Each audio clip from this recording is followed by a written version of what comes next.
सभे मगहिया भाई बहन के भूलेटन काका के राम राम आथिन मगहिया खबर में सुनथिन देश दुनिया के खबर।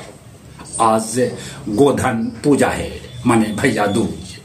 बहन सभे अपन भाई के लम्हर उमर लेल इकरात परब। आज चित्रगुप्त पूजा भी है। अपने सभे के चित्रगुप्त पूजा के बधाई। अक्टूबर के अंत तक चुनाव आयोग समूले देश में SIR करवा सका है। रिजर्व बैंक में सोना के भंडार ई घड़ी 880 टन हो गए लखे। महागठबंधन आज प्रेस के करत संबोधित, साथे साथे साझा घोषणा पत्र भी कर सका है जारी।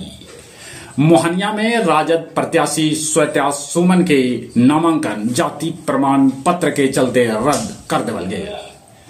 चिराग पासवान कैलन साफ कि 2030 में मुख्यमंत्री पद के दावेदारी पेश करतन।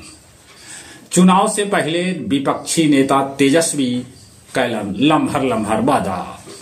न्यायमूर्ति सुधीर सिंह बनावल गेलन पटना हाई कोर्ट के कार्यकारी मुख्य न्यायाधीश। मध्य प्रदेश के हिंगोट युद्ध में कैकन लोग हो गलन घायल। भगोड़ा हीरा कारोबारी मेहुल चौकसी के भारत लावे के रास्ता हो गया है साफ। केरल में राष्ट्रपति के हेलीकॉप्टर जैसी हेलीपैड पर उतरल, हेलीकॉप्टर के चक्का गड्ढा में धंस गया। विदिशा में कार्बाइड वाला गन छोड़े से 30 लड़कन के आंख के रोशनी चल गया। उत्तर प्रदेश के मैनपुरी में पत्तल फैक्ट्री में भीषण आग लग गया। गोरखपुर में एगो आदमी के मौत पर लोग गुस्सा के पुलिस के जवान पर कैलन ईटा पत्थर से हमला। दिल्ली में इनकाउंटर में बिहार के 4 गो बदमाश ढेर हो गलन। भारत बनल 9वां सबला बड़गर वन क्षेत्र। वन वृद्धि में भारत के 3रा रैंक दुनिया भर में रहल। ट्रंप प्रधानमंत्री नरेंद्र मोदी के फोन पर दिवाली के दिलन बधाई। रूस यूक्रेन के कैकम शहर पर कैलक हमला, 6 आदमी के है मौत के खबर। S-400 रूस से खरीदत भारत। चीन में दौड़त दुनिया के सबला तेज बुलेट ट्रेन।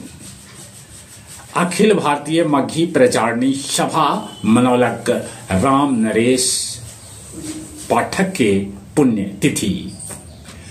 उप मुख्यमंत्री सम्राट चौधरी गुरुआ में कैलन चुनावी सभा।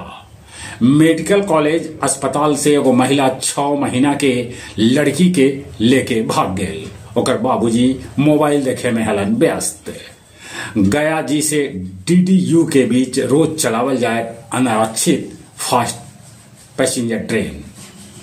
केदारनाथ मार्केट के व्यवसायी सभे के गया जी गांधी मैदान में छठ पर्व के देखाइत शिफ्ट कर देवल गए।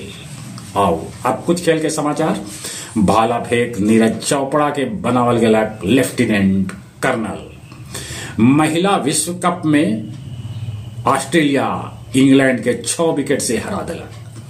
भारत जे आज न्यूजीलैंड से मैच जीत जात तब ओकर सेमीफाइनल में पहुंचे के रास्ता हो जात साफ। ऑस्ट्रेलिया के साथे भारत के दूसरका वनडे मैच आज से एलिडेड में चले एक बार फिर से अपने सभी के भूलेटन काका के राम राम।